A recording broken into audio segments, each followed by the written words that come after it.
ప్రతిదినం దేవునితో నేను.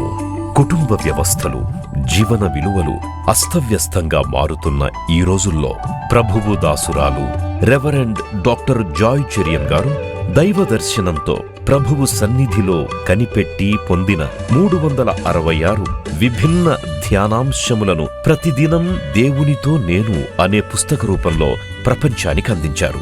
ఇది అనేకుల జీవితాలను ప్రభావితం చేసే ఒక విలక్షణమైన గ్రంథము. పరిశుద్ధాత్మ దేవుడు ఈ పుస్తకమును పఠించే ప్రతి ఒక్కరిని స్పృశించి శక్తితో నింపునుగాక. ఈ పుస్తకాలిప్పుడు అందరికీ అందుబాటులో ఉన్నాయి. ఈ నూతన సంవత్సరంలో దీనిని మీరు ధ్యానించండి, మీ బంధుమిత్రులకు ఆత్మీయ బహుమతిగా అందించండి. పుస్తక ప్రతుల కొరకు సంప్రదించవలసిన ఫోన్ నంబర్లు 9550504718, 9030757571. మీకందరికీ ప్రేమతో మీకు శుభములు తెలియజేస్తున్నాను. దేవుడు మన పట్ల ఉన్నతమైన తలంపులు కలిగి ఉన్నాడు. మరి తప్పకుండా యూపీఎఫ్ను దేవుడు హద్దులు లేకుండా దీవించబోతున్నాడు. దేవుని స్తోత్రం. మనము అంత విస్తారంగా దేవుని సేవ చేసినాం కాబట్టి వెదకాలం ఉంటుంది, కోతకాలం కూడా ఉంటుందండి. విత్తే కాలం ఉంటుంది, పంట కోసే కాలం కూడా ఉంటుంది కదా. బాగా విత్తినాము, పంట తప్పకుండా కోస్తాం. హల్లెలూయా. నేను కోరుకున్నాను ఈ క్రొత్త సంవత్సరం, నాకు నువ్వే కావాలయ్యా, నువ్వు ఉంటే నాకు చాలయ్యా. ఎవరితో చెప్పుకున్నా ఎంతసేపు వింటారు? నా గుండెలో మెదిలే కార్యాలు కానీ, నాకున్న ఆశయాలు కానీ, దర్శనాలు కానీ ఎవరితో పంచుకునేటట్టు లేదు. కొన్నిసార్లు మనకు దేవుడు చెప్పిన మాటలు చెప్తే వాళ్ళు అంటారు, ఇవన్నీ కట్టిపెట్టి గమ్మునుండి రాదని అంటారు కదా. మనుషులైతే ఇంకా చాలా అంటారు, కానీ దేవుడు అలాగనడు. కాబట్టి నేను ఇట్లా కోరుకున్నాను, దేవా నాకు నువ్వే కావాలి. క్రొత్త సంవత్సరం 2025లో ప్రతి క్షణం నాకు తోడు ఉండాలి, ప్రతి దినము నాకు తోడు ఉండాలి. మరి ఈ క్రొత్త సంవత్సరంలో ఏమేమి జరగబోతుందో నాకైతే తెలియదు, కానీ నువ్వు నాకు తోడుంటే నాకు ఎంత శక్తి, నువ్వు నా ప్రక్కన ఉంటే నాకు ఎంత బలం, నువ్వు నాతో మాట్లాడితే నాకు ఎంత మరి హామీలు ఇస్తావు, నువ్వు మాట ఇచ్చి నెరవేరుస్తావు కదా, నువ్వు మార్పు లేని దేవుడవు కదా, నువ్వు ఎన్నడూ విడవను ఎడబాయనని నువ్వే సెలవిచ్చినావు కదా, నా చెయ్యి పట్టి నీవు నడక నేర్పిస్తానన్నావు కదా, నా ముందు నడుస్తానన్నావు కదా, నా వెనుక ఉంటానన్నావు కదా, నా చుట్టూ ఉంటానన్నావు కదా. యెరూషలేము చుట్టూ పర్వతములు ఉన్నట్టు ఇది మొదలుకొని దేవుడు తన ప్రజల చుట్టూ ఉంటానన్నాడు కదా. ఇంకేం కావాలి, ఇంకేం కోరుకోవాలి? నేనైతే అదే కోరుకున్నాను. 505వ పాట, యేసు నీవే కావాలయ్యా, నాతో కూడా రావాలయ్యా, నీ దివ్య సన్నిధి నాకు చాలయ్యా, నీవు నాతో వస్తే నాకు ఇక దిగులుండదు, నీవు ఆజ్ఞాపిస్తే తెగులేమి నన్ను అంటదు, నువ్వు నాతో వస్తే నాకు ఏ కొరత ఉండదు, నువ్వు ఆజ్ఞాపిస్తే ఏ క్షయత నన్ను అంటదు, నీవే కావాలయ్యా, నువ్వు నాతో వస్తే నాకు ఓటమి ఉండదు, నువ్వు ఆజ్ఞాపిస్తే చీకటి కూడా నన్ను అంటదు, నీవే కావాలయ్యా, నీవే రావాలయ్యా. ఈ 2025లో నాతో కూడా ఈ పయనంలో నీవే ఉండాలయ్యా. బాగుందా పాట? నేను కట్టలేదు, ఇది ఎవరో కట్టినారు, నేను పాడుతున్నాను. హల్లెలూయా. మంచి పాడుకుందాం, తన్మయత్వంలో పాడదాం, కన్ను మూసుకొని పాడదాం.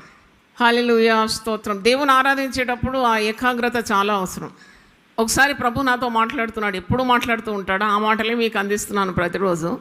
ఒకరోజు అన్నాడు, నువ్వు నా తట్టు చూడమన్నాడు. అంటే నేను ఎటు చూస్తున్నానని నువ్వు అలాగ అంటున్నావు ప్రభా, నువ్వు నన్నే చూడాలి, నన్నే గురిగా ఉంచుకోవాలి, ఐఎమ్ వెరీ పొసెసివ్ అని వినబడ్డది నాకు. అంతే, నీ దృష్టి ఇంకా అటు ఇటు మాట్లాడదు. నిజమే, వాక్యం కూడా అలాగే మాట్లాడుతుంది కదా. విశ్వాసమునకు కర్తయు దాన్ని కొనసాగించువాడైన యేసు వైపే చూడాలంట. హల్లెలూయా. ఆయననే కోరుకోవాలి. యేసు నీవే కావాలయ్యా, నాతో కూడా రావాలయ్యా, యేసు నీవే కావాలయ్యా, నాతో కూడా రావాలయ్యా. ఘనుడా నీ దివ్య సన్నిధి నన్ను ఆదుకొనే నా పెన్నిధి, ఘనుడా నీ దివ్య సన్నిధి నన్ను ఆదుకునే నా పెన్నిధి. నీవే కావాలయ్యా నాతో రావాలయ్యా, నీవే కావాలయ్యా నాతో రావాలయ్యా. యేసు నీవే కావాలయ్యా నాతో కూడా రావాలయ్యా. యేసు నీవే కావాలయ్యా నాతో కూడా రావాలయ్యా. నీవే నాతో వస్తే దిగులు నాకుండదు, నీవే ఆజ్ఞాపిస్తే తెగులు నన్నంటదు. నీవే కావాలయ్యా నాతో రావాలయ్యా, నీవే కావాలయ్యా నాతో రావాలయ్యా. యేసు నీవే కావాలయ్యా నాతో కూడా రావాలయ్యా. యేసు నీవే కావాలయ్యా నాతో కూడా రావాలయ్యా.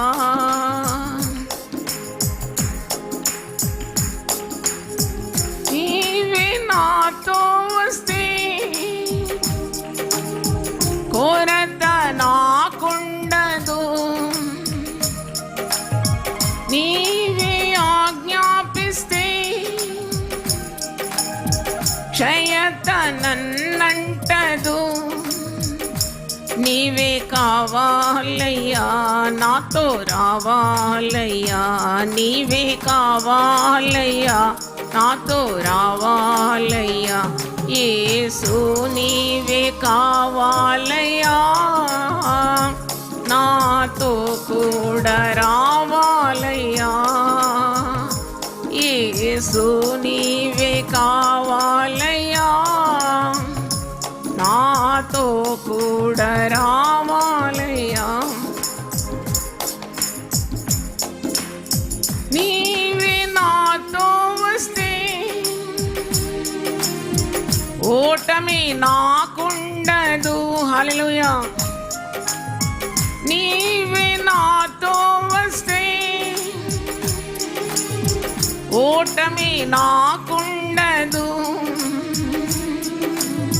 నీవే ఆజ్ఞాపిస్తే చీకటి నన్నంటదు. నీవే ఆజ్ఞాపిస్తే చీకటి నన్నంటదు. నీవే కావాలయ్యా నాతో రావాలయ్యా, నీవే కావాలయ్యా నాతో రావాలయ్యా. యేసు నీవే కావాలయ్యా నాతో కూడా రావాలయ్యా. యేసు నీవే కావాలయ్యా నాతో కూడా రావాలయ్యా.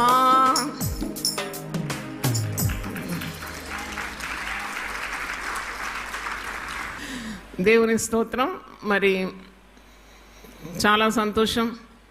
2025 సంవత్సరం దేవుడు మనల్ని అనుమతించినందుకు గట్టిగా చప్పట్లు కొట్టి దేవుని స్తుతిద్దాం.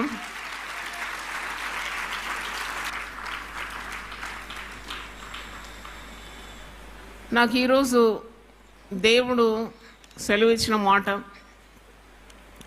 మీలో చాలామంది దేవుని వాగ్దానాల నెరవేర్పు కొరకు ఎదురు చూస్తూ ఉన్నారు. ఎవరో బాగా నలిగిపోయిన వారు ఉన్నారు. వారి ఆత్మ నా మీదకి అంటే వారి ఆ దుఃఖం నా మీదకి వచ్చి నేను తట్టుకోలేనంతగా మరి అలాంటి అనుభూతి నాకు కలిగింది. ఎప్పుడు అలా నాకు కలుగుతుంది. మీలో ఎవరైనా బాధపడితే ఆ బాధ నా మీదకి వచ్చేస్తుంది. అప్పుడు నాకు తెలిసిపోతుంది అనమాట. అలాగే దేవుని వాక్యం ఆదరణకరంగా దేవుడు నా నోటి నుండి ఇస్తాడు. చాలామంది దేవుని వాగ్దానాలు కొందరు రాస్తూ ఉన్నారు. అది కూడా చాలా సంతోషం. మన యునైటెడ్ పీపుల్ ఫెలోషిప్లో వాగ్దానాలు 1000 చిన్న పుస్తకం ఉంది. అది వారు వల్లిస్తారు. జూమ్లో నేను ఎప్పుడు వింటూ ఉంటాను. ఆమేన్ పలుకుతారు. అలాగే కొన్ని వాగ్దానాలు ఎత్తిపట్టి రాస్తూ ఉంటారు. ఫలితం కొరకు ఎదురు చూస్తూ ఉంటారు. అయితే ఆ వాగ్దానాలు ఆలస్యమైనప్పుడు, నెరవేర్పు ఆలస్యమైనప్పుడు నీరసించిపోతారు. ఈరోజు నేను అట్టి వారితో సెలవిచ్చే మాట, దేవుని మాట ఏంటంటే, దేవుని మాట ఎప్పుడు నిరర్ధకము కాదు. దేవుడు సెలవిచ్చిన మాట తప్పకుండా నెరవేరుతుంది. మరి మీరు పరిశుద్ధ గ్రంథంలో చూసినప్పుడు ఎజెకియేల్ గ్రంథం 12వ అధ్యాయము 28వ వచనం చూసినప్పుడు అక్కడ కూడా మీరు చూస్తారు, నా మాటలన్నీ కూడా తప్పకుండా జాగు చేయకుండా వాటి కాలమందు అవి నెరవేరుతుందని వాక్యంలో మనం చూస్తున్నాం. ఎజెకియేల్ గ్రంథం 12వ అధ్యాయము 28వ వచనం నేను చదువుతాను. కాబట్టి నీవు వారితో ఇట్లనము, ఇకను ఆలస్యము లేక నేను చెప్పిన మాటలన్నీ జరుగును. నేను చెప్పిన మాట తప్పకుండా జరుగును. ఇదే యెహోవా వాక్కు. దేవుడు చెప్పిన మాట నిరర్థకం కాదు. దేవుడు ఎందుకంటే ఆయన నిన్న నేడు నిరంతరము ఏకరీతిగా ఉండేవాడు. ఆయన మాటలు గతింపవు అని పరిశుద్ధ గ్రంథంలో ఉంది. ఆకాశం భూమి గతించిపోయినా దేవుని మాటలు ఒక పొల్లైనను సున్నైనను గతించదు. నీకు దేవుడు ఒక మాట సెలవిస్తే దాని ప్రకారము జరుగుతుంది. లూకా సువార్త 1వ అధ్యాయము 20వ వచనంలో ఉంది, నా మాటలు వాటి కాలమందు నెరవేరును. అంటే దేవుని మాటల నెరవేర్పుకు ఒక పరిపూర్ణమైన కాలము వస్తుంది. చూడండి, కాలము పరిపూర్ణమైనప్పుడు దేవుడు తన కుమారుని లోకంలోకి పంపినాడని గలతీ పత్రిక 4వ అధ్యాయంలో చూస్తున్నాం. అంటే ఆ కాలము సంపూర్ణమైనప్పుడు, పరిపక్వమైనప్పుడు తప్పకుండా దేవుడు నీకు ఇచ్చిన మాటల నెరవేర్పు నువ్వు చూస్తావు. కనుక నీవు ఎప్పుడు కూడా నిరాశపడకూడదు, నిరుత్సాహపడకూడదు. సాతానుడు నేను నిరుత్సాహపరుస్తాడు. వాడు అబద్ధికుడు, అబద్ధములకు జనకుడు. కాబట్టి దేవుడు చెప్పిన మాట నెరవేరదంటాడు. అది ఇంకా చాలా సమయం ఉందంటాడు, ఏమేమో అంటాడు. కానీ నీవు మాత్రం పట్టుకున్న పట్టు వదిలిపెట్టకుండా దేవుని మాటలను నీవు గట్టిగా పట్టుకోవాలి, నీ హృదయంలోకి స్వీకరించాలి. మరి దేవుడు దాన్ని నెరవేరుస్తాడనే ఆశ కలిగి ఉండాలి. దేవునికి స్తోత్రం. నేను ఒక 2 రోజుల ముందు నా విజన్ డైరీ, మీకు తెలుసు నేను అన్ని విజన్స్ భద్రపరిచినాను. నాకు దేవుడు ఈ సేవ గురించి తెలియజేసిన మాటలన్నీ చాలా మటుకు నేను భద్రపరిచినాను. అయితే దానికి వాల్యూమ్స్ ఉన్నాయి. నా దాదాపు 9 వాల్యూమ్స్ భద్రపరిచినాను. 10వది రాస్తున్నాను. ఒక 3వ వాల్యూమ్ తీసినాను. మొదటి 2 నేను చాలా మటుకు కవర్ చేసినాను. యేసుతో నా పయనం అనే శీర్షికలు. ఇంకా యేసుతో నా పయనం కంటిన్యూ చేయాలంటే ఈ గ్రంథాల్లో ఏమేమి జరిగింది ఈ 32 సంవత్సరాలు నేను చూడాలి అని ఇట్లా గ్రంథం ఒకటి తీసినాను, వాల్యూమ్ 3. దాంట్లో ఆశ్చర్యం ఏంటంటే ప్రతిరోజు చదవడం నాకు టైం ఉండదు. చాలా సంవత్సరాలు అయినాక పుస్తకం తీసినప్పుడు దాంట్లో 98 అంటే ఎన్ని సంవత్సరాల ముందేమో 27 సంవత్సరాల ముందు జరిగిన కార్యాలు దాంట్లో ఉంది. దాంట్లో మరి విశ్వాసులు, అమ్మ నాకు ఇలాగూ అనిపిస్తుంది ఈ సేవ గురించి అంటే నేను ఆ పుస్తకం ఇచ్చేది వాళ్ళ రైటింగ్లోనే ఉన్నదన్నమాట చాలా మాట. అయితే ఒక యవనస్తురాలు రాసింది, ఆమె రక్షింపబడిన కొత్త సమయంలో, సంవత్సరం కూడా కాలేదు కానీ ఆమె అన్యుల నుండి వచ్చింది.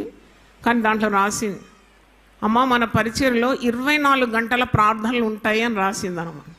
అయితే నాకు ఆశ్చర్యం ఏమనిపించిందంటే అమ్మాయికి అంత స్పిరిచువల్ నాలెడ్జ్ లేదు. అప్పుడు 24 గంటల ప్రార్థన తప్పకుండా ఉంటుందని రాసింది, సైన్ పెట్టింది. అప్పుడు నేను అనుకున్నాను, ఎంతగా దేవుడు మాట అంటే దేవుడు ఆమెకు ఆ మాట ఇచ్చినందుకు రాసింది.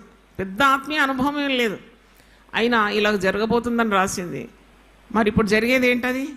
24 గంటల పరిచర్య. దేవునికి స్తోత్రం. అప్పుడు నేను టీవీలో లేను, కానీ అమ్మ మీరు టీవీలో వస్తారు, మీరు విధానం మీడియంస్లో వచ్చేస్తారమ్మా అని రాసింది ఇంకొక ఆమె, ఇంకో సిస్టర్. కానీ నిజమే అది నెరవేరింది. మరి దేవుడు మిమ్మల్ని అప్పుడు నేను ఆరంభించిన టైంలో కేవలం రామ్నగర్కే అంకితమై ఉన్నాను. మరి ఇంకో సహోదరి రాసింది, మిమ్మల్ని దేవుడు భూదిగంతముల వరకు వాడుకుంటాడని రాసింది. అది నిజంగా ఇప్పుడు నా స్వరం భూదిగంతముల వరకు వెళ్తుంది కదా. నేను కూడా వెళ్ళాను, చాలా రాజ్యాలు వెళ్ళి వచ్చాను. అంటే చూడండి, దేవుని మాటల నెరవేర్పు ఏ విధంగా యునైటెడ్ పీపుల్ ఫెలోషిప్ పట్ల నెరవేరింది. చాలా ఆశ్చర్యం అన్నమాట. అయితే అప్పుడు ఒక్క పుస్తకం కూడా రాయలేదు నేను. అప్పుడే ఒక బ్రదర్ రాసినాడు ఏంటంటే, అమ్మ మీరు అనేకమైన పుస్తకాలు రాయబోతున్నారని రాసినాడు. దేవుని స్తోత్రం. మరి నిజంగానే మీరు నా దగ్గరకు వస్తే ఒక పెద్ద 3-7 పుస్తకాలు ఇవ్వడానికి నా దగ్గర ఉంది.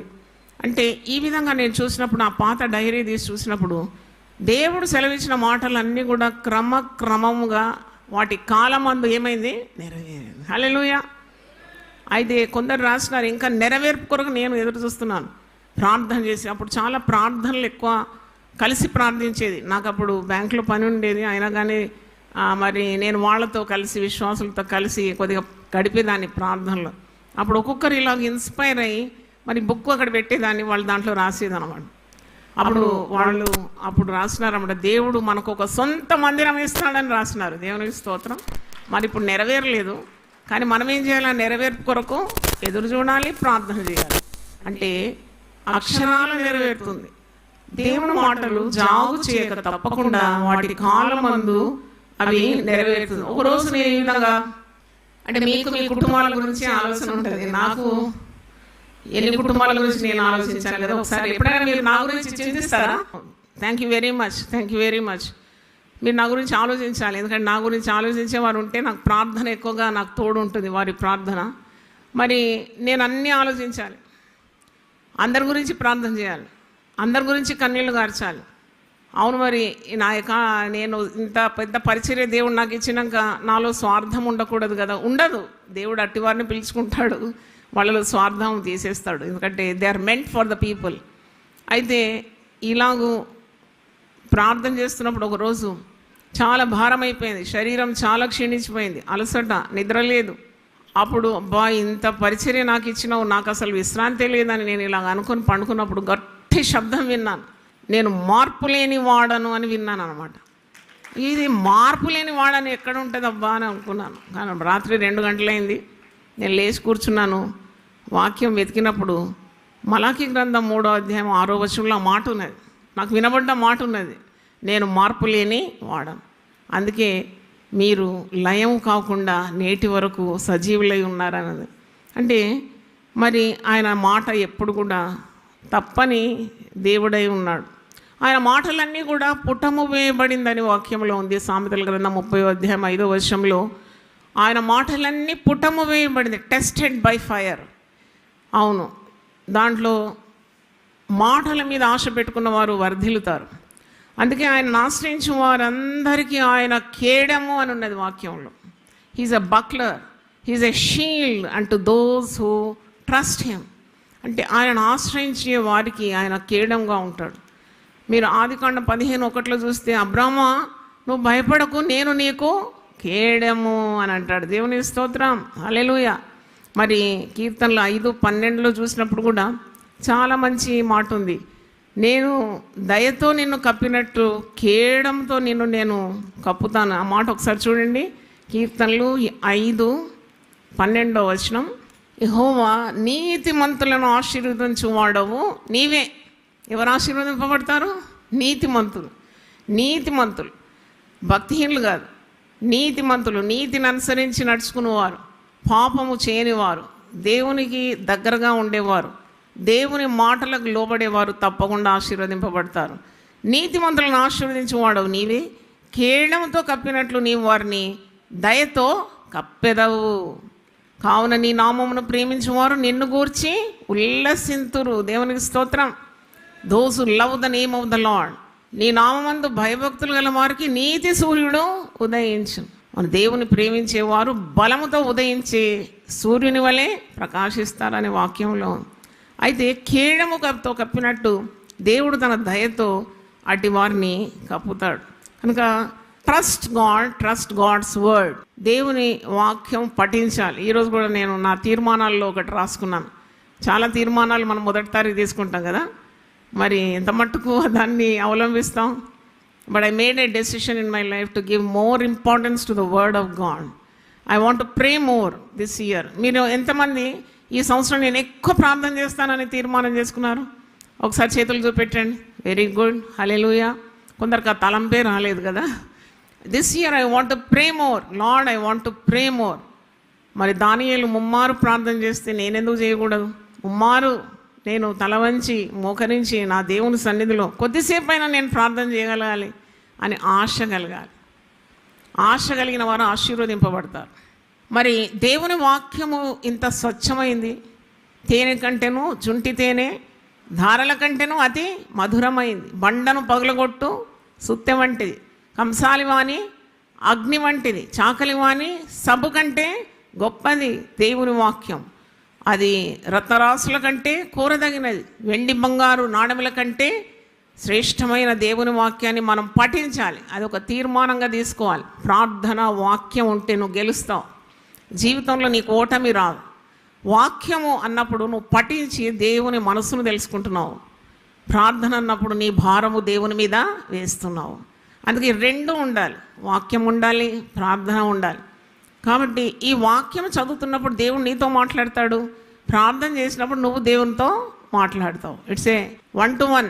అంటే వాక్యం చదివినప్పుడు you listen to God, when you pray you put your petition before God. కనుక ప్రార్థన ఎక్కువగా ఉండాలి, వాక్యం ఎక్కువగా ధ్యానించాలి. దినభాగం అని ఉంటుంది, చాలా బైబిల్స్ దొరుకుతాయి మీకు. ఒక రోజు క్రొత్త నిబంధన, పాత నిబంధన, సామెతలు, కీర్తనలతో ఉండేది మిళితమైన పుస్తకం, గ్రంథం దొరుకుతుంది. అలాగే డైలీ పోర్షన్ చదువుకుంటూ రావాలి. అయితే దేవుని వాక్యము చాలామంది పఠించరు. పఠించకుంటే మీకు శక్తి లభించదు. ఇప్పుడు మీరు ఆహారం తినకుంటే మీకు శక్తి ఎలాగొస్తుంది? వెన్ యూ డోంట్ ఈట్, భౌతికమైన ఆహారం మీరు సరిగా తినకుంటే యూ బికమ్ వెరీ వీక్ కదా. మరి అలాగే ఆత్మీయ ఆహారం, పరలోకం నుండి దిగివచ్చిన జీవాహారం, ఇది భుజించకుంటే నువ్వు చాలా బక్క చిక్కిపోతావు, శక్తి ఉండదు కదా. చాలామంది ఏమి తినకుండా అన్ని వైటమిన్స్ అన్నీ లోపించి మంచం మీద నుండి దిగకుండా అయిపోతారు. అలా కాదు, ఆత్మీయ జీవితంలో కూడా అలాంటి బక్క పలసదనం వచ్చేస్తుంది అన్నమాట. నీకు ఒక నిర్ణయం తీసుకోవాలి, ఒక ధైర్యంగా ఒక అడుగు వేయాలి, లేకుంటే దేవుని కొరకు నిలబడాలంటే సత్తా ఉండదు. కాబట్టి వాక్యం చేత, విస్తారమైన వాక్యం చేత నీవు పోషింపబడాలి. దేవుని వాక్యము నీ హృదయంలో మరి పటిష్ఠితంగా నీవు ప్రతిష్ఠించుకోవాలి. అంటే your heart should be filled with the word of God. మరి అలాగూ ఈ వాగ్దానాలు ఏమి, వాక్యమేమి, నువ్వు రాయడం ఏంటి, ఇవన్నీ కూడా నెరవేరడానికి there is potency, there is life in God's word. దేవుని వాక్యం జీవం గలది. ఆ వాక్యం నీతో మాట్లాడుతుంటుంది. ఆ వాక్యం నీకు నెమ్మది కలుగజేస్తుంది, నీకు ఆదరణ కలుగజేస్తుంది, నీకు దిక్సూచిగా పనిచేస్తుంది, నీ అడుగుల మీద వెలుగు కుమ్మరింపబడుతుంది. కాబట్టి వాక్యం చదవాలని ఒక నిర్ణయం మీరు ఈరోజు తీసుకోవాలి. తప్పకుండా విస్తారంగా వాక్యం చదవాలి. You love God's word. దేవుడు అటి మార్తో ఘనకార్యాలు చేయడానికి వారిని వాడుకుంటాడు. కాబట్టి love God's word, love the presence of God. మరి ఇన్ని ప్రేయర్ సెల్స్ చేసిన అన్నిటికీ నామకరణం చేసినాను నేను, అన్నిటికీ బైబిల్ పేర్లు పెట్టినాను. మరి ప్రేయర్ సెల్స్ ఎక్కడెక్కడైతే జరుగుతుందో మీ గృహాల్లో, డోంట్ నెగ్లెక్ట్ గాడ్స్ వర్క్. మా కుటుంబంలో కూడా రేచల్ ప్రేయర్ సెల్ అని పెట్టాను, మా అమ్మ పేరు పెట్టుకున్నాను. అయితే మా ఇంట్లో పనిచేసే బిడ్డలు అందరు కూడుకుంటారు. కొన్నిసార్లు నాకు టైం ఉంటే నేను కూడా కూడుకుంటాను. వాళ్ళు ప్రార్థన చేస్తారు రోజు ఆ ప్రేయర్స్. మళ్ళీ ఆఫీస్ అయిపోయిన తర్వాత మేము రామ్నగర్ నుండి బయలుదేరేటప్పుడు స్టాఫ్ అంతా మేము కూడుకుంటాం. ఖ్యాతి ప్రేయర్ సెల్ అని పెట్టినాను దాన్ని. అవును, ఈ సంవత్సరం దేవుడు యూపీఎఫ్కు గొప్ప ఖ్యాతి, మంచి పేరుని ఇస్తాడు. దేవుని స్తోత్రం. అలాగే ఒక్కొక్క పేరు దేవుడు ఇచ్చిన కొలది నామకరణం చేసినాం. సో ఇవన్నీ నేను ఎందుకు చెప్తున్నానంటే, మరి నీకు దేవుడు కావాలి. పాట పాడినాం కదా, యేసు నీవు కావాలి రావాలి. మరి ఎలాగ సంభవిస్తుంది? దేవుని సన్నిధి, వాక్యము, ప్రార్థన, సహవాసము, ఆరాధన, మరి నీవు ఆయన సన్నిధిలో గడపడం, ఇవన్నీ చాలా ముఖ్యం. కనుక ఇవన్నీ మీరు గమనించాలని నేను మిమ్మల్ని కోరుతున్నాను. మరి పరిశుద్ధ గ్రంథంలో చూసినప్పుడు 123వ కీర్తనలో మొదటి వచనంలో ఏముందంటే, నీవు మమ్మను ఆశీర్వదించే వరకు మా కన్నులు నీ తట్టు మేము ఎత్తుతున్నాం. 123వ కీర్తనలో చూడండి, ఆకాశమందు ఆసీనుడైన వాడా నీ తట్టు మా కన్నులెత్తుచున్నాం. మరి దాసుల కన్నులు తమ యజమాని చేతి తట్టు ఎత్తునట్టు మన దేవుడైన యెహోవా మనల్ని కరుణించు వరకు మన కన్నులు ఆయన తట్టు చూస్తున్నవి. హల్లెలూయా. మన కన్నులు ఆయన తట్టు చూస్తూ ఉండాలన్నమాట. హల్లెలూయా. అంటే you look with great expectation. నాకు చాలా అనుభవం, ఈ పని వారితో అనుభవం చాలా ఉంది. ఇంట్లో పనిచేసే వాళ్ళతో, వాళ్ళు మరి వాళ్ళని ప్రేమిస్తాను, కోపగిస్తాను, కానీ వాళ్ళ పొట్ట చూసుకుంటాను, వారి బాగోగులు బాగా చూసుకుంటాను. నేను ఎప్పుడు వాళ్ళను అలక్ష్యం చేయను. ఈరోజే ఒక ఆమె నాతో మాట్లాడుతూ అంటుంది, అమ్మా మీ ఇంట్లో నేను పనిచేసినప్పుడు 30 సార్లు నన్ను అడిగేది, నువ్వు తిన్నావా తిన్నావా తిన్నావా తిన్నావా అని అడిగేది. నేను ఇప్పుడు ఇంకో దగ్గర పనిచేస్తున్నాను, వాళ్ళందరూ తిని కూర్చుంటారు కానీ నన్ను ఒక్కసారి కూడా అడగారు. అంటే నాకు అనిపించింది, ఇంత కఠినాత్ములమ్మ, పని చేసుకొని తిన్నావా అని అడగరు ఏంటి పని వాళ్ళు. చూడండి, అలాగూ మరి ఒక దాసురాలి కన్నులు అంటే నాకు అమ్మ ఏమి ఇస్తుంది, పండుగ వచ్చింది అమ్మ నాకు చీర పెడుతుంది, అమ్మ నా పిల్లలకు కొద్దిగా ఆదరణ ఇస్తుంది అని ఇలాగ ఎదురు చూస్తూ ఉంటాం కదా. అలాగూ దేవుని దగ్గర నీవు దేవుని మాటలు నీ హృదయంలో నింపుకొని వాగ్దానాలన్నీ స్మరిస్తూ ఆయన తట్టు నీ కన్నులు ఏం కావాలి, చూస్తూ ఉండాలి. చూడాలి నువ్వు ఆయన తట్టు. దేవా నాకు ఆరోగ్యం దయచేయి, నాకు ఆర్థిక ఇబ్బందులు తొలగించు, నా కూతురు వివాహం కావాలి కదా, నా కుమారునికి ఉద్యోగం కావాలి కదా, విడిపోయిన నా పిల్లల కుటుంబం కట్టబడాలి కదా, మరి మా వారికి మంచి ఆరోగ్యం కావాలి కదా, నీకు ఆరోగ్యం కావాలి కదా. వయసు పైబడుతున్న కొలది చాలా కష్టమండి. వయసు పైబడుతున్నప్పుడు మైండ్ ఏమో స్ట్రాంగ్ ఉంటుంది, బాడీ ఏమో వీక్ ఉంటుంది. రెండు పొసగదనమాట, రెండు పొసగదు. మైండ్ అది చేయాలి, నేను ఇది చేయాలి, అది చేయాలంటది. దానికి తగినట్టు శరీరము సహకరించదు. ఇట్స్ రియల్లీ వెరీ చాలా కష్టమైన పని అది. అందుకే దేవుడు మరి అలాంటి పరిస్థితిలో కూడా ఆయన బలమిస్తానని వాగ్దానం ఇచ్చినాడు కదా. ఈరోజు కూడా నేను బలించినాను ఈ మాట. ఆయన సొమ్మసిల్లిన వారికి ఏమిస్తాడు, బలమిస్తాడు. శక్తిహీనులకు బలాభివృద్ధి కలుగజేస్తాడు. అది దేవుని కొరకు ఎదురు చూచువారు ఎలాంటి బలం పొందుతారు, నూతన బలం పొందుతారు. వారు ఎలా ఎగురుతారని ఉంది, పక్షిరాజుల వల్లే రెక్కలు చాపి పైకి ఎగురుతారు. చూడండి, ఇలాంటి శక్తిగల దేవుని మాటలు ఎప్పుడు నీవు స్మరిస్తూ ఉండాలి, వల్లిస్తూ ఉండాలి, రాయాలి. నేను ఒక సహోదరితో చెప్పినాను, ఆమె ఒంటరిది మహిళ, మంచి ధనవంతురాలే, బంధు బలగాలు ఉన్నారు, గొప్ప స్థాయిలో ఉన్న భర్త, పిల్లలు, కానీ అందరూ ఆమెను వదిలేసినారు. ఆమె ఒంటరిగా మిగిలిపోయింది. కానీ ఆమెలో ఉన్న గొప్పతనం ఏంటంటే ఆమె బైబిల్ చాలా చక్కగా పఠిస్తుంది.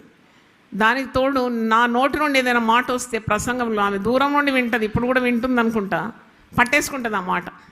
ఆ మాట ఆమెతో దేవుడు మాట్లాడితే అది 1000 సార్లు రాస్తుంది అన్నమాట. ఈరోజు నాకు అన్ని ఫోటోలు పంపింది. అమ్మా మీరు పోయినసారి ఒక మాట అన్నారు, నాకు చాలా ఇబ్బందులు ఉన్నప్పుడు మీరు నన్ను పరామర్శించి అన్నారు, దేవుడు నీకు ఆశ్చర్యకరమైన సహాయము చేస్తాడన్నాడు. ఇదిగో నేను 1000 సార్లు రాసినాను, మరి గంటల తరబడి కూర్చొని ధ్యానిస్తూ రాసినప్పుడు నాకు చాలా సంతోషమైంది. డెఫినెట్లీ దేవుని మాట తప్పకుండా అది నెరవేరుతుంది. దేవునికి స్తోత్రం. ఆశ్చర్యకరమైన సహాయం దేవుడు ఇవ్వకుండా ఉంటాడు. నిన్న కూడా ఒక ఆటిస్టిక్ బాబుని తెచ్చినారు, కొద్దిగా ఆటిజం ఉందమ్మా అంటే చూడడానికి చక్కగా ఉన్నాడు కొడుకు, 3 పిల్లల్లో ఒకడు కొద్దిగా ఆటిజం ఉందంట. నేను ఏం భయపడకు బిడ్డ, కొలస్సీ పత్రిక 2వ అధ్యాయం 3వ వచనంలో ఉంది, బుద్ధి జ్ఞాన సర్వ సంపదలు ఎవరి యందు గుప్తములై ఉన్నది, దేవుని యందు. In him or hid the treasures of wisdom and knowledge. అదే అమ్మ నేను రాస్తూనే ఉన్నాను, నా కుమారుని కొరకు రాస్తున్నాను. దేవుని వాక్యము మీరు అలక్ష్యంగా చదవద్దు, చదవనట్టు కాదు, మీరు తప్పకుండా ధ్యానించాలి. ధ్యానంలోనే మంట పుడుతుంది. 39వ కీర్తన 3వ వచనం ఉంది, నేను ధ్యానించుచుండగా ఏం పుట్టిందంటాడు, మంట పుట్టిందంటాడు. ధ్యానంలో ఉందన్నమాట సీక్రెట్. ఉట్టిగా ఏదో స్టోరీ చదివినట్టు కాదు, నువ్వు ధ్యానిస్తూ ఉండాలి. చిన్న పేరా తీసుకొని దాని గురించి ధ్యానించాలి, మరీ చదవాలి. ఒక భక్తుడు ఇలాగ అన్నాడు, నేను 20 సార్లు చదువుతాను ఒక అధ్యాయం అన్నాడు. నాకు చాలా సంతోషం. మరి నేను కూడా చాలా ప్రయత్నించినాను 20 సార్లు చదవాలి, ఇంతవరకు కుదరలేదు. 20 సార్లు చదవాలన్నా, 20 సార్లు ఒక అధ్యాయం చదివినా 20 విధాలుగా దేవుడు మాట్లాడతాడు. దేవునికి స్తోత్రం, హల్లెలూయా. చిన్నప్పుడు మేము క్యాలిగ్రోస్కోప్ అని ఆడుకునేది. ఒక చిన్న గ్లాస్లో ఈ గాజు పెంకలన్నీ వేసి రంగురంగులది వేసేసి అది ఇట్లా తిప్పుతూ ఉన్నప్పుడు ప్రతిసారి ఒక డిజైన్ కనబడేది. మేము చిన్నప్పుడు బాగా ఆనందించేది.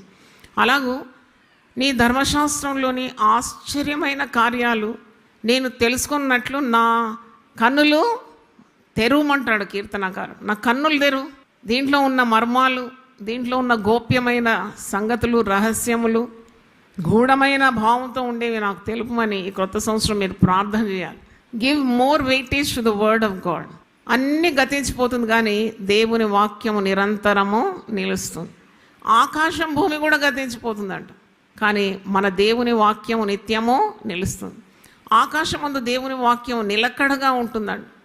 కాబట్టి క్యాచ్ గాడ్స్ వర్డ్. వ్యర్థమైన పోరాటాలన్నీ మానేసేయండి. పిచ్చి పిచ్చి కార్యాల కొరకు మీ సమయాన్ని వ్యర్థం చేసుకోకండి. అది నా అడ్వైస్ మీకు. నేను కూడా తీసుకున్నాను, ఆ తీర్మానం తీసుకున్నాను. No I will not waste time for silly things. ఊరికే ఒకరితో మాట్లాడడం, వాగడం, వేరే తలంపులు, ఇవన్నీ అవసరం లేదు. మనం గురి యొద్దకే పరిగెత్తాలి కదా. మనకు కావలసినవే మన హృదయంలో, మదిలో ఉండాలి. ఈ వ్యర్థమైనవి మన జీవితాన్ని సర్వనాశనం చేస్తుంది. నీ మదిని పాడు చేస్తుంది, నీ హృదయని కూడా ఏం చేస్తుంది? అది పాడు చేస్తుంది. చేయవలసింది చేయకుండా నేను ఆపేస్తుంది. ఎందుకంటే it eats away your energy. కాబట్టి ఎప్పుడు కూడా దేవునికి అయిష్టమైన మార్గం అంతా వదిలేసేయాలి. It's my humble advice. ఎలాగూ నీ నుండి నీ సత్తాను అది లాగేస్తుందంటే చెప్పలేము. ఒక యవనస్తుని గురించి నేను చదివినాను, అంటే నిజంగానే జరిగింది. ఇక్కడ ఇందిరా పార్క్ దగ్గర ఒక చిన్న లేక్ లాగుంది. ఆ లేక్ బెంచ్ మీదనే కూర్చున్నాడంట, 2 కాళ్ళు నీళ్ళల్లో వదిలేసి ఏదో పుస్తకం చదువుకుంటా అలాగ నిమగ్నం అయిపోయినాడు. కొద్దిసేపు అయినాక ఆయన మొత్తానికి చచ్చి పడినాడంట. ఏమైంది అంటే ఆయన శరీరంలో నుండి ఉన్న రక్తమంతా 2 జనిగలంట. మీకు తెలుసు కదా, లీచ్ అంటారు ఇంగ్లీష్లో. అది ఆ కాళ్ళ నుండి ఏం చేసిందంటే ఆయనకున్న రక్తం అంతా తాగేసింది. ఆయనకు తెలియలేదు అది. ఆయనకు అసలు మంట రాలేదు, నొప్పి రాలేదు. ఆయన బుక్ చదువుకుంటా నిమగ్నమై ఉన్నాడు, కానీ ప్రాణం కోల్పోయినాడు. చూడండి, ఇలాగ కొన్ని వ్యర్థమైనవి మన జీవితంలో ఉన్న శక్తిని ఏం చేస్తుంది? అవి అన్నీ పీల్చుకుంటుంది. నిన్ను నిస్సత్తుగా తయారు చేస్తుంది. నీకు దీవెనలన్నీ దోచుకుంటుంది. అది సాతాను పని, శత్రువు చేసే పని. కాబట్టి నువ్వెప్పుడు నిన్ను నీవు చెక్ చేసుకోవాలి. నీ యొక్క మనసు, హృదయము, ప్రవర్తన, నీ మాటలు, నీ ధ్యానం ఏ విధంగా ఉంది? దేవునికి ఇష్టకరంగా ఉందా? It's not too late to be good. మంచి ప్రవర్తన కలిగి ఉండడానికి అది ఎప్పుడు కూడా ఆలస్యం కాదు. Any time you can devote yourself to God. ఎప్పుడైనా నీవు దేవుని అడిగితే దేవుడు ఇస్తాడు. నీ వల్ల కానివి అడగాలి. అందుకే నేను అలాగే చేస్తాను. నా వల్ల కాదు అంటే నేను దేవుణ్ణి అడుగుతాను. మరి ఇంకెక్కడ అడగాలి? మా ఊటలన్నీ కూడా ఎవరిలో ఉన్నాయి? దేవునిలోనే ఉన్నాయి. He is the source of all resources. ఆయనలో ఉన్నాయి సమస్తం. ఆయన మనకు అనుగ్రహిస్తాడు. దేవుడు మనందరినీ 2025లో సమృద్ధిగా ఆశీర్వదించునుగాక. మీ మనవులన్నీ దేవుడు అంగీకరించునుగాక. మీ ప్రార్థనలన్నీ దేవుడు సఫలపరచునుగాక. మీకు ఆయుస్సు, ఆరోగ్యం దేవుడు అనుగ్రహించునుగాక. మీ మధ్యలో మీ బిడ్డలను ఆశీర్వదించునుగాక. మీ పిల్లలు మీరు చూచుదురుగాక. మీ బిడ్డలకు మంచి ఉద్యోగాలు వచ్చునుగాక. మీ బిడ్డలకు మంచి సంబంధాలు దేవుడు అనుగ్రహించునుగాక. విడిపోయిన కుటుంబాలు తిరిగి కట్టబడునుగాక. మీకు ఆర్థిక ఇబ్బందులన్నీ తొలగిపోవునుగాక. మీకు దేవుడు సర్వ సమృద్ధి అనుగ్రహించునుగాక. మీకు సంతోషము, సమాధానము, నెమ్మది దేవుడు కలుగజేయునుగాక. మీకు మంచి ఆరోగ్యము, స్వస్థత దేవుడు కల్పించునుగాక. మీరు పోగొట్టుకున్నవన్నీ మీరు ఎన్నో రెట్లు పొందుదురుగాక. రక్షణ లేని వారికి రక్షణ కలుగునుగాక. పరిశుద్ధాత్మ నింపుదల కొరకు వేచిన వారి మీద దేవుడు విస్తారంగా తన ఆత్మను కుమ్మరించునుగాక. మీలో అనేకులు ప్రార్థనా వీరులు అవుదురుగాక. అనేక మంది విశ్వాస వీరులు లేచునుగాక. అనేక మంది దేవుని కొరకు నిలబడే సాక్షులు లేవాలని ఆశీర్వదిస్తున్నాను. దేవునికి స్తోత్రం. హల్లెలూయా.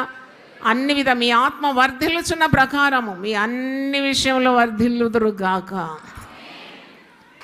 నా నోటి నుండి వచ్చేసింది, నేను ఆశీర్వదించినాను. ఇంక నేనేం చేయలేను. Just God forced me to bless the people. అందరూ ఒకసారి లేచి నిలబడతారా? హల్లెలూయా. ప్రభువా నీ పరిశుద్ధ నామమున స్తోత్రం. నీ సన్నిధిలో నిల్చున్న నీ బిడ్డలందరి కొరకు మరి ఒకసారి నేను విజ్ఞాపన చేస్తున్నాను. చాలామంది సంతానం కొరకు ఎదురు చూస్తున్నారు నాయన. అనేక సంవత్సరాలు దాటిపోతే మా గర్భఫలం లేదని నిరాశపడుతున్నారు. గర్భఫలం దేవుడిచ్చి బహుమానం అని, గర్భం తెరిచివాడమని, అట్టి గర్భాల మీద నీ పరిశుద్ధమైన శక్తిగల హస్తం ఉంచమని, అటు గర్భాలు తెరవబడునుగా కానీ నేను ప్రకటిస్తున్నాను నాయన. నీకు స్తోత్రం. సంతానం లేని వారికి సంతానం ఇస్తానన్నావు తండ్రి. సంతు లేని దానిని ఇల్లాలుగా చేస్తాను, కుమారుల సంతోషం గల తల్లిగా చేస్తానన్నావు ప్రభువా. కొందరు ప్రియులు మరణించడం ద్వారా తండ్రి వారు చాలా కృంగిపోయిన వారు ఉన్నారు నాయన. భర్త మరణం, పిల్లల మరణం నాయన, ఇవి తట్టుకోలేకుండా మరి దుఃఖంలో ఉన్న బిడ్డల కొరకు కూడా నేను ప్రార్థన చేస్తున్నాను. వారు ఆగిపోవద్దు నాయన. విశ్వాసంలో ప్రార్థనలో వారు సాగిపోవాలి నాయన. తప్పకుండా దైవ శక్తితో వారు నింపబడతారు కనుక నీకు వందనాలు చెల్లిస్తున్నాను నాయన. నీకు స్తోత్రం తండ్రి. నీ బిడ్డల అవసరతలు ఎన్నో ఉన్నాయి, అన్నీ నీకు తెలిసిందే ప్రభా. మేము తిరిగి చెప్పే అవసరం లేదు ప్రభా. నువ్వు నరుల హృదయాన్ని పరిశీలించే దేవుడు, పరీక్షించే దేవుడు. నరులందరి మీద నీ కనుదృష్టి ఉంది కనుక నీకు వందనాలు చెల్లిస్తూ ఈ క్రొత్త సంవత్సరంలో ప్రభా వారి ప్రతి అవసరత తీర్చమని ప్రార్థిస్తున్నాను. ప్రతి అక్కర తీర్చమని ప్రార్థిస్తున్నాను. మాకు చాలిన దేవుడు, సరిపోయిన దేవుడు ప్రభువా, నీకు వందనాలు చెల్లిస్తున్నాను. ఎక్కడ కూడా వారు ఆగకూడదని, వారు సాగిపోతూనే ఉండాలి ప్రభువా. అంతిమ విజయము దేవుని బిడ్డలకే నాయన. అవును, మా పక్షం నిలబడి నువ్వు యుద్ధం చేసే దేవుడవు తండ్రి. శత్రువులను హతమార్చే దేవుడు, అణిచే దేవుడవు తండ్రి. నీకు వందనాలు చెల్లిస్తున్నాను ప్రభా. ప్రథమ శత్రు సాతాను వాని అనుచరులతో సహా, వాని సైన్యంతో సహా నువ్వు ఇచ్చిన అధికారంగా నామలో బంధించి వేస్తున్నాను ప్రభువా. ఎట్టి విధంలో కూడా నీ బిడ్డలను ముట్టకుండా సహాయం దయచేయమని ప్రార్థిస్తున్నాను. వాని మీద విజయం సాధించి మాకు విజయోత్సవంగా ఊరేగినట్లు మీరు ప్రభా ప్రతి అడుగులో మీరు తోడున్నందుకు నీకు వందనాలు చెల్లిస్తున్నాను. సమాధానకర్తకు దేవుడు సాతాను తన కాళ్ల క్రింద శీఘ్రంగా చీతకద్రొక్కించిన నీ సెలవిచ్చిన దేవ. అలాగూ సాతానుకు ఓటమి, దేవుని ప్రజలకు విజయము మీరు దయచేయమని నీ బిడ్డలందరినీ మీరు నడిపించండి. ఈ క్రొత్త సంవత్సరం అడుగడుగున మీరు చేయి పట్టి నడక నేర్పించి ఏ కీడు రాకుండా వారిని నీ రెక్కలతో కప్పి భద్రపరచమని తండ్రి. నీకు అందరూ సాక్షులుగా వారు నిలవాలని ప్రభా. వారికి ఇచ్చిన కుటుంబాలు కూడా క్షేమంగా ఉండాలని, కృప వెంబడి కృపను వారికి దయచేయండి. కృపాక్షేమములే వారిని వెంబడించాలని యేసు పరిశుద్ధ నామములో అడిగి వేడుకుంటున్నాను తండ్రి. Amen, amen, amen. హల్లెలూయా. 3 సార్లు గట్టిగా హల్లెలూయా చెప్దామా? హల్లెలూయా, హల్లెలూయా, హల్లెలూయా. తండ్రి అయిన దేవుని ప్రేమ, యేసు క్రీస్తు కృప, పరిశుద్ధాత్మ సహవాసం మనందరితో మరి 2025లో క్షణక్షణం దినదినం మనతో సదా తోడై ఉండును గాక. Amen, amen. ప్రతిదినం దేవునితో నేను. కుటుంబ వ్యవస్థలు, జీవన విలువలు అస్తవ్యస్తంగా మారుతున్న ఈ రోజుల్లో ప్రభువు దాసురాలు రెవరెండ్ డాక్టర్ జాయ్ చెరియన్ గారు దైవ దర్శనంతో ప్రభువు సన్నిధిలో కనిపెట్టి పొందిన 366 విభిన్న ధ్యానాంశములను ప్రతిదినం దేవునితో నేను అనే పుస్తక రూపంలో ప్రపంచానికి అందించారు. ఇది అనేకుల జీవితాలను ప్రభావితం చేసే ఒక విలక్షణమైన గ్రంథము. పరిశుద్ధాత్మ దేవుడు ఈ పుస్తకమును పఠించే ప్రతి ఒక్కరిని స్పృశించి శక్తితో నింపునుగాక. ఈ పుస్తకాలిప్పుడు అందరికీ అందుబాటులో ఉన్నాయి. ఈ నూతన సంవత్సరంలో దీనిని మీరు ధ్యానించండి, మీ బంధుమిత్రులకు ఆత్మీయ బహుమతిగా అందించండి. పుస్తక ప్రతుల కొరకు సంప్రదించవలసిన ఫోన్ నంబర్లు 9505044718, 9030757571.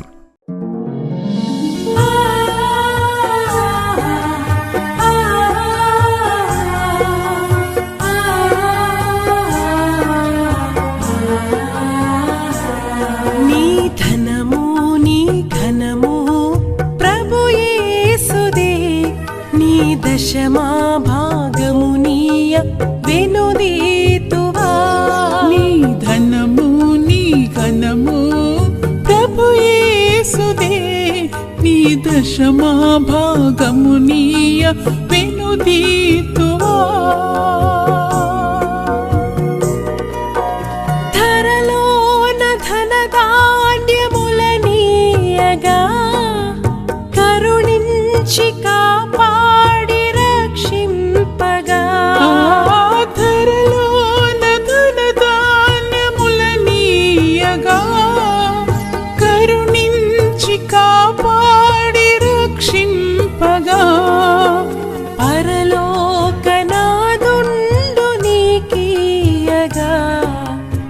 మరి యేసు కొరకీయ వెనుదీతువా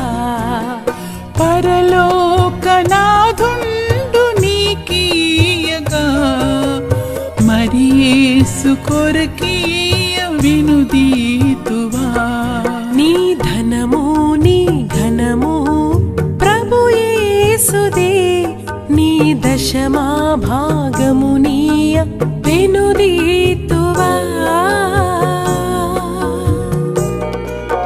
పాడి పంటలు ప్రభువు నీకీయగా కూడు గుట్టలు నీకు దయచేయగా పాడి పంటలు ప్రభువు నీకీయగా కూడు గుట్టలు నీకు దయచేయగా వీడంగ ప్రభు యేసు నామంబును గడువేల ప్రభుకీయను క్రైస్త